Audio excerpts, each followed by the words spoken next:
اعوذ باللہ من الشیطان الرجیم بسم اللہ الرحمن الرحیم وَلَقَدْ أَرْسَلْنَا نُوحًا إِلَىٰ قَوْمِهِ فَلَبِثَ فِيهِمْ أَلْفَ سَنَةٍ إِلَّا 50 عَامًا فَأَخَذَهُمُ الطُّوفَانُ وَهُمْ ظَالِمُونَ صدق اللہ العظیم۔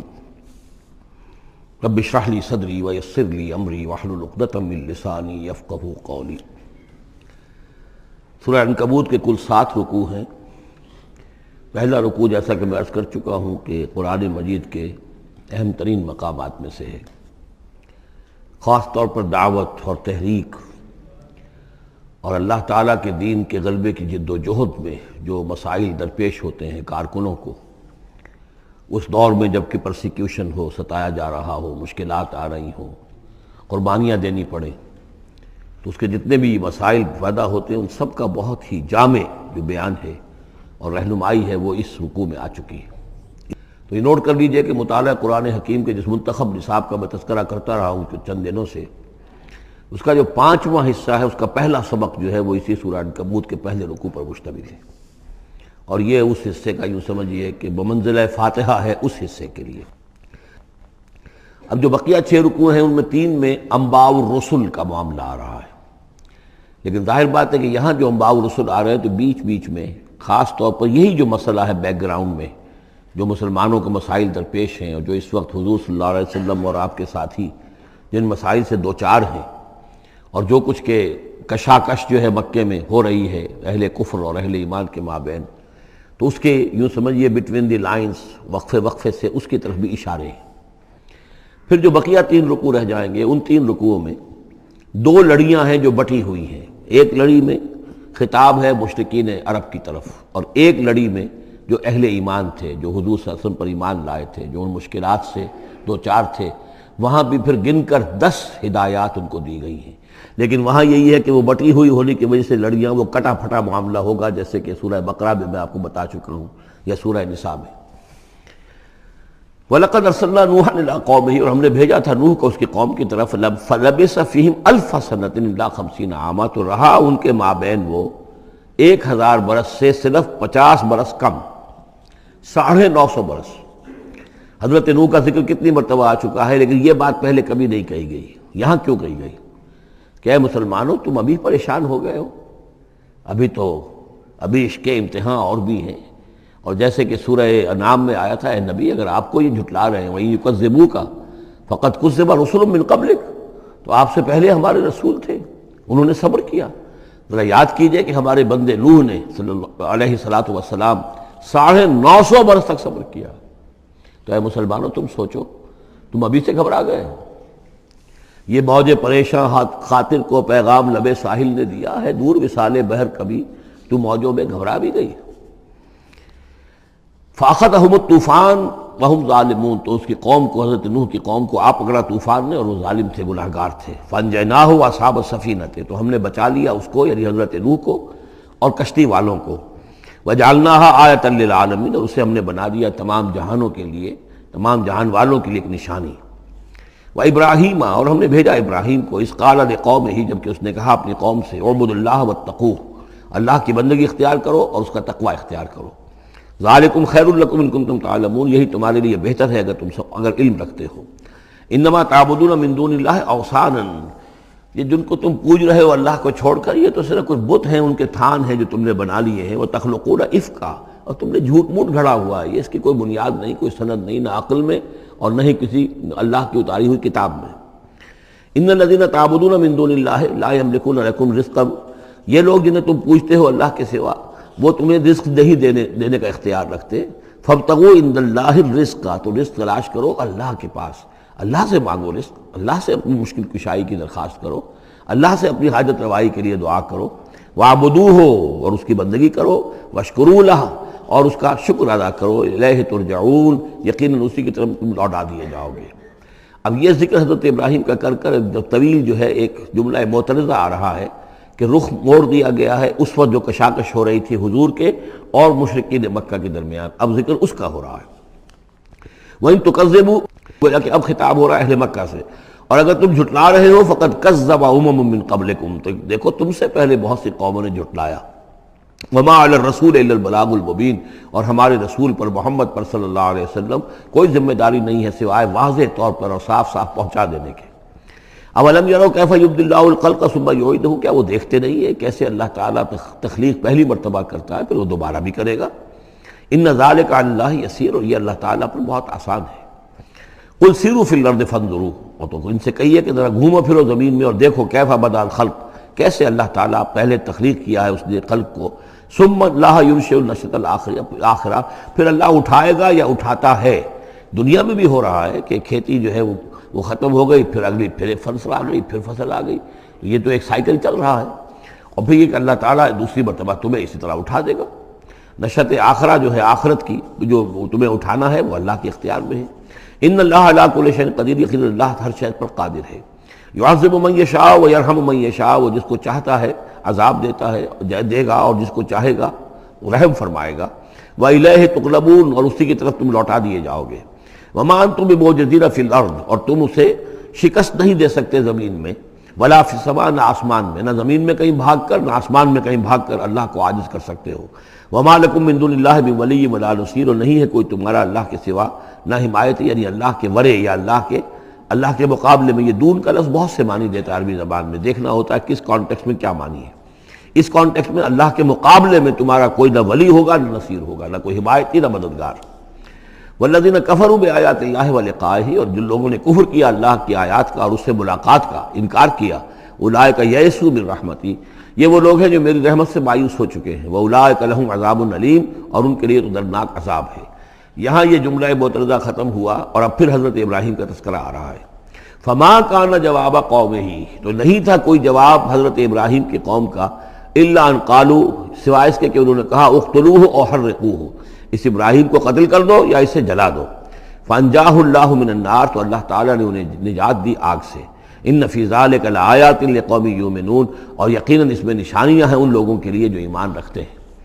وقال انما اتخذتم من دون اللہ اوثانا مودۃ بینکم فی الحیاۃ الدنیا، اب یہ ہے جو بہت اہم جو بات ہے جو کہی ہے انہوں نے، اور انہوں نے کہا حضرت ابراہیم علیہ السلام نے کہ دیکھو تم نے جو یہ اللہ کے سوا بت بنا رکھے ہیں، انہیں پوجتے ہو، یہ بھی تم بھی جانتے ہو کہ ان کے پاس کچھ نہیں ہے، تم بھی جانتے ہو کہ ان کو کوئی اختیار حاصل نہیں ہے، تم بھی اور واقع ہو چکے میرے متنبع کرنے کے نتیجے میں تم آگاہ ہو چکے ہو کہ یہ تمہاری حماقت ہے، لیکن تم کیوں چمٹے ہوئے ہو؟ مودۃ بینکم فی الحیاۃ الدنیا، دنیا کی زندگی میں تمہاری باہمی محبتیں جو ہے وہ چمٹا رہی ہیں۔ اب کیا کریں، ہماری قوم ہے، ہماری برادری ہے، ہمارا خاندان ہے، وہ سب یہی کر رہا ہے، میں اگر چھوڑ دوں گا تو میں آؤٹ کاسٹ ہو جاؤں گا، میں تو نکل جاؤں گا پھر برادری سے، اکیلا آدمی کیسا رہے۔ یہ چیزیں ہیں کہ جو انسان کو پھر جمع کر رکھتی ہیں۔ جیسے عصبیت کا ذکر آیا تھا پچھلی صورت میں کہ اب عصبیت نہیں ہونی چاہیے، اسی طریقے سے یہ عصبیت ہی نہیں بلکہ یہ کہ یہ جتنے بھی رشتہ داریاں ہیں، دوستیاں ہیں، کاروبار ہیں، یہ معاملہ جو ہے کہ حق تم پر منکشف ہو چکا ہے، تم جان چکے ہو کہ یہ صرف کوئی شے نہیں ہے یہ تم کر رہے تھے، تمہارے آباء و اجداد نے جو رسمیں ڈالی ہوئی ہیں، اور تمہیں میں نے متنبع کر دیا ہے، تم نے اپنے جیوں میں جھانک کر دیکھ لیا ہے، اپنے گریبان میں جھانک کر دیکھ لیا ہے، اور تم پر یہ بات منکشف ہو چکی ہے کہ جو میں کہہ رہا ہوں وہ ٹھیک ہے، پھر بھی تم جو چمٹے ہوئے ہو اپنے اس نظام کے ساتھ، تو اس کا سبب صرف ایک ہے، وقال انما اتخذتم من دون اللہ اوثانا مودۃ بینکم فی الحیاۃ الدنیا، تمہاری باہمی محبتیں جو ہیں دنیا کی زندگی میں وہ تمہیں چمٹائے رہتی ہیں۔ یہی معاملہ ہے اس دنیا میں جب کوئی تحریک اٹھتی ہے اللہ کے دین کے کام کرنے کے لیے، اور بہت مخلص لوگ اس میں شامل ہوتے ہیں، محنت کرتے ہیں، کوشش کرتے ہیں۔ فرض کیجئے کسی شخص سے کوئی غلطی ہو گئی، کوئی غلط رخ مڑ گئی تحریک، اب وہ تحریک جو ہے وہ کافی عرصے کے بعد اس کے اثرات ظاہر ہوئے، اس کے نتائج جو ہے لوگوں کے سامنے آ رہے ہیں، محسوس بھی ہو جاتا ہے کہ یہ واقعتاً ہم کسی غلط راستے پر آ گئے ہیں، لیکن یہ کہ پھر وہ ایک عصبیت جماعتی ایسی پیدا ہو جاتی ہے کہ سب کچھ ماننے کے باوجود پھر اس جماعت کو چھوڑنے کو تیار نہیں ہوتے۔ ہماری دوستیاں ہیں، ہماری رشتہ داریاں ہیں، ہمارے کاروباری تعلقات ہیں، یا یہ کہ کچھ لوگوں کے تو اپنے مفادات بھی اس میں شامل ہو جاتے ہیں، اس لیے کہ کچھ عرصے کے بعد ہر جماعت جو ہے وہ ایک فرقہ بن جاتی ہے۔ جیسے کہ آپ کو معلوم ہے کہ اللہ تعالیٰ نے اس امت کے لیے جو ہے وہ 3 چیزوں کا بندوبست کیا ہے ختم نبوت کے خلا کو پر کرنے کے لیے۔ نبوت ختم ہو گئی محمد الرسول اللہ پر، تو جو خلا پیدا ہوا وہ 3 چیزوں سے پر ہوا۔ نمبر 1، قرآن کی حفاظت کا ذمہ اللہ نے لے لیا، جب پہلے تورات کا لیا تھا نہ انجیل کا لیا تھا۔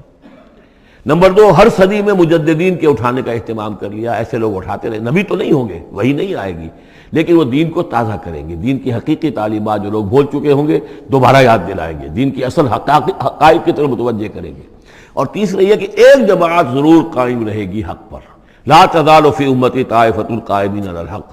اب ہوتا کیا ہے، ایک صدی میں کوئی ایک مجدد اٹھا، اس نے محنت کی، کوشش کی، جد و جہد کی، کچھ لوگ اس کے گرد آ گئے، جمع ہو گئے، اعوان و انصار ہو گئے، وہ ایک جماعت بن گئے۔ لیکن یہ کہ اگلی نسل میں کیا ہوگا، یہ لوگ جو آئے تھے اس کے ساتھ، یہ تو آئے تھے فیس ویلیو پر، اس کو قبول کرنے کے، یہ دعوت صحیح ہے، لیکن ان کی اولاد اب اس لیے چمٹ رہی ہے کہ ہمارے والد تھے اس جماعت میں۔ اب یہ عصبیت کا ایک سلسلہ شروع ہوا۔ تیسری نسل میں آ کر پھر یہ ہو جاتا ہے، اتنے عرصے میں اس جماعت کا ایک حلقہ بن گیا، اس کے آپس کے دوستیاں ہیں، تعلقات ہیں، لین دین بھی ہے، رشتہ داریاں بھی ہو گئی ہیں، لہذا وہ ایک فرقے کی شکل اختیار کر لیتے ہیں۔ اب اس فرقے کے ساتھ چمٹ کر لوگ رہتے ہیں، لیکن پھر اللہ تعالیٰ کسی اور کو اٹھاتا ہے، اور پھر کوئی اللہ کا بندہ جو ہے اسی کام کو اثر نو شروع کرتا ہے۔ یہی ہوتا آیا ہے، اسی لیے ہر صدی میں مجددین، اس لیے کہ تیسری نسل میں آ کر دعوت جو ہے وہ لازماً اس کے اندر خرابی پیدا ہو جاتی ہے۔ اس لیے کہ حضور نے بھی فرمایا، خیر امتی قرنی ثم الذین یلونہم ثم الذین یلونہم، بہترین میری امت کا دور تو ہے میرا اپنا دور، پھر وہ جو میرے بعد ہیں، اور پھر وہ جو ان کے بعد ہیں۔ تو 3 نسلوں کو آپ نے خیر قرار دیا ہے۔ اس کے بعد ظاہر بات ہے زوال آیا ہے، ہمارے ہاں بھی آیا ہے۔ جب حضور کی قائم کی ہوئی جماعت میں زوال آ گیا تو اور کون ہوگا بڑا سے بڑا شخص کہ جس کی قائم کی ہوئی کسی جماعت میں زوال نہ آئے؟ تو یہ تو چیزیں ہوتی ہیں، لیکن ہر شخص کو ہر وقت دیکھنا چاہیے کہ آج کے دور میں دین کا وہ کام کس کے حوالے اللہ نے کیا ہے، کس کو توفیق دی ہے جو صحیح طریقے پر اس کام کو کر رہا ہے، اور اس کا ساتھ دینا چاہیے۔ کسی جماعتی عصبیت، جس طرح کسی قبائلی عصبیت کے اندر مبتلا نہیں ہونا چاہیے، ایسے ہی کسی جماعتی عصبیت میں بھی مبتلا نہیں ہونا چاہیے۔ یہ ہے وہ اہم بات جو یہاں آئی ہے۔ قال انما اتخذتم من دون الله اوثانا مودة بينكم في الحیاۃ الدنیا ثم یوم القیامۃ یکفر بعضکم بعضا ببعض، پھر قیامت کے تم ایک دوسرے کا انکار کرو گے، تم ابھی تو بڑی دوستیاں ہیں، بڑا گٹھ جوڑ ہے، وَيَلْعَنُ بَعْضُكُمْ بعضا، اور تم میں سے بعض دوسروں کو لعنت کریں گے، وَمَأْوَاكُمُ النَّارُ، اور تم سب کا ٹھکانہ ہوگی آگ، وَمَا لَكُم مِّن نَاصِرِينَ، اور نہیں ہوگا کوئی تمہارے لیے مدد کرنے والے۔ فآمن لہ لوط، تو حضرت لوط ایمان لے آئے حضرت ابراہیم پر، وہ ان کے بھتیجے تھے۔ وقال انی مہاجر الی ربی، اور حضرت ابراہیم نے کہا میں اپنے رب کی طرف ہجرت کر رہا ہوں۔ وہ اپنا ملک چھوڑ کر چلے آئے شام کی طرف۔ قرآن مجید میں کہیں بھی پھر اس کے بعد یہ تذکرہ نہیں ملتا کہ ان کی قوم کا کیا حشر ہوا، پیچھے ان کو ہلاک کیا گیا، کیا ہوا، واللہ عالم۔ انہ هو العزیز الحکیم، یقیناً اللہ تعالیٰ زبردست ہے، حکمت والا۔ ووہبنا لہ اسحاق و یعقوب، اور ہم نے اسے اسحاق جیسا بیٹا دیا، یعقوب جیسا پوتا دیا۔ وجعلنا فی ذریتہ النبوۃ والکتاب، اور پھر ہم نے اسی کی نسل میں، اسی کی اولاد میں نبوت اور کتاب رکھ دی۔ یہ نوٹ کر لیجئے کہ حضرت ابراہیم علیہ السلام کے بعد کوئی نبی، کوئی رسول اس دنیا میں ان کی نسل سے باہر نہیں آیا، لیکن یہ کہ ان کی نسل کہاں کہاں پھیلی ہے یہ ہم نہیں جانتے۔ حضرت ابراہیم کے بیٹے حضرت اسحاق، ان کی نسل کتنی تھی، کہاں کہاں گئی ہے؟ تورات نے تو محفوظ رکھا ہے صرف یعقوب کو، اس لیے کہ بنی اسرائیل کیونکہ یہ لوگ ہیں، اس اپنی نسلی وہ جو بات تھی اس کے حوالے سے حضرت یعقوب کے بارے میں تو ساری چیزیں موجود ہیں۔ حضرت اسحاق کی کوئی اور بیٹا بھی تھا کہ نہیں تھا؟ عیسو تھا مثلا، تو وہ عیسو کہاں ہے، اس کی اولاد کہاں گئی؟ اس طرح بنی قطورہ، کئی بیٹے تھے حضرت ابراہیم کے حضرت قطورہ سے، تو ان میں سے صرف ایک کا ہمیں تذکرہ ملتا ہے، اور وہ ہے حضرت شعیب جس نسل میں آئے ہیں، مدین کی اولاد، باقی کہاں گئے؟ تو اسی طریقے سے یہ کہ یہ در حقیقت یہ اولاد ابراہیم کہاں کہاں پھیلی ہے، جیسے کہ میرا گمان ہے کہ ہندوستان میں بھی آئی ہے۔ نہ صرف یہ کہ ہو سکتا ہے کہ حضرت اسحاق کی اولاد میں سے عیسو کی اولاد آئی ہو اور وہ یہاں پر آباد ہوئی ہو، لیکن یہ کہ ان کا تعلق بھی یہ خاص طور پر برہمن طبقہ جو ہے، میں سمجھتا ہوں کہ وہ اسی طریقے سے ابراہیم کی نسل سے ہے۔ برہمن ابراہیم سے تعلق رکھنے والا برہمن، تو یہ میں سمجھتا ہوں کہ لفظی جو ہے اس کے اندر مناسبت موجود ہے۔ واللہ عالم، یقین سے ہم نہیں کہہ سکتے، الا یہ کہ کوئی شخص ہسٹری کا اس کو اپنا ریسرچ کا موضوع بنائے، بڑا عالم ہو، وہ لائبریریاں جو ہیں کھنگالے اور پرانی تاریخیں دیکھے، شاید۔ وَوَهَبْنَا لَهُ إِسْحَاقَ وَيَعْقُوبَ وَجَعَلْنَا فِي ذُرِّيَّتِهِ النُّبُوَّةَ وَالْكِتَابَ، ہم نے اسی کی نسل میں، اسی کی اولاد میں نبوت اور کتاب رکھ دی۔ طویل عرصے تک وہ نبوت و کتاب آتی رہی حضرت یعقوب کی اولاد میں، پھر آخری نبوت و رسالت حضرت اسماعیل کی اولاد میں۔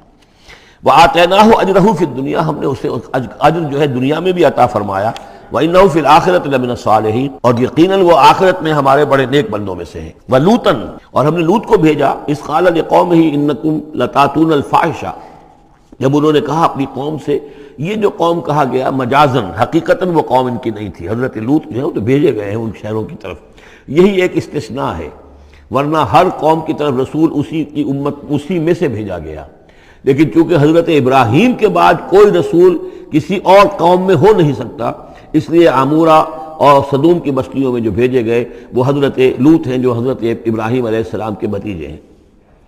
انکم لتاتون الفاحشۃ، تم لوگ بڑی بے حیائی کا ارتکاب کر رہے ہو، ما سبقکم بہا من احد من العالمین، تمام جہان والوں میں کسی قوم نے تم سے پہلے یہ حرکت نہیں کی۔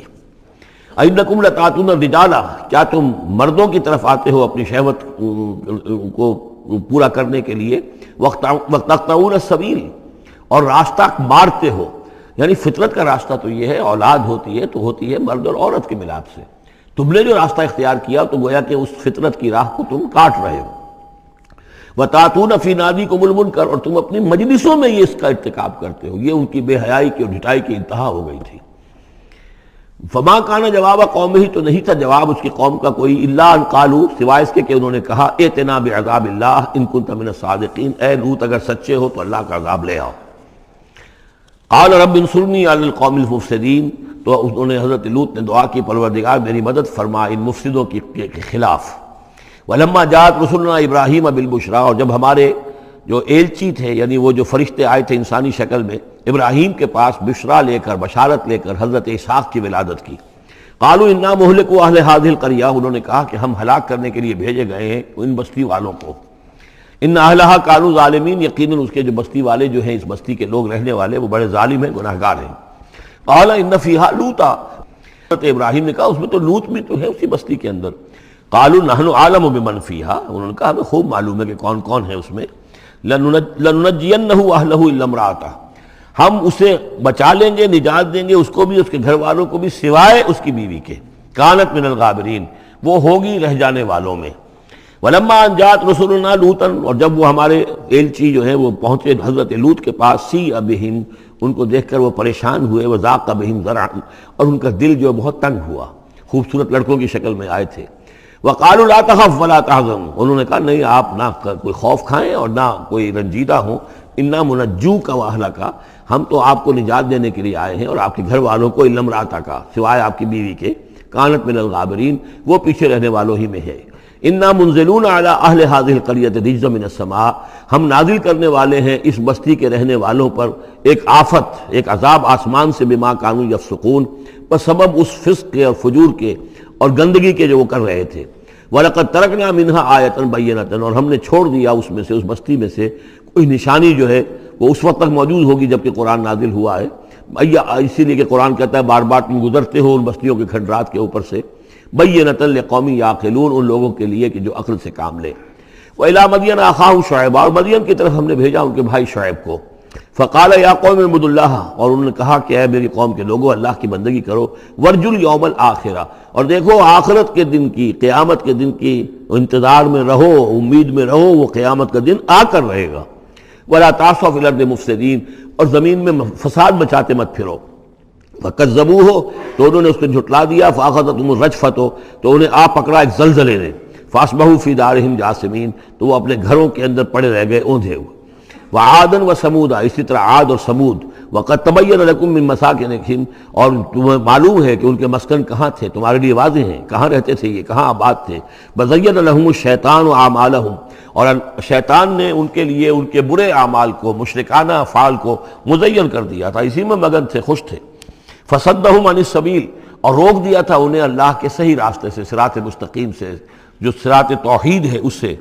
وَكَانُوا مُسْتَبْصِرِينَ، حالانکہ وہ تھے بہت ہوشیار، بہت غور کرنے والے، سوچنے والے، بڑے دانشور تھے، لیکن یہ کہ یہ بڑے دانشور جو ہے کسی جگہ ایسا بھی ہوتا ہے، بہت بڑا عقل مند انسان جو ہے وہ اپنے ناک کے نیچے کے پتھر سے ٹھوکر کھاتا ہے۔ یہ، اور اس کی سب سے بڑی مثال جو ہے وہ ہمارے آج کل کے سائنسدان ہیں، کتنی باریکیاں دیکھ رہے ہیں اس کائنات کی، سب کچھ دیکھ لیا، اللہ نظر نہیں آتا، کہاں سے کہاں دیکھ رہے ہیں، کتنی بڑی بڑی ٹیلیسکوپس ہیں، اور کتنے ٹریلین وہ لائٹ ایئرز کے اوپر دریافت کر رہے ہیں کہ نیا ستارہ وجود میں آ گیا، سب کچھ ہو رہا ہے، لیکن یہ کہ ان تمام چیزوں کو دیکھنے کے باوجود ان کا دماغ اللہ کی طرف منتقل نہیں ہوتا۔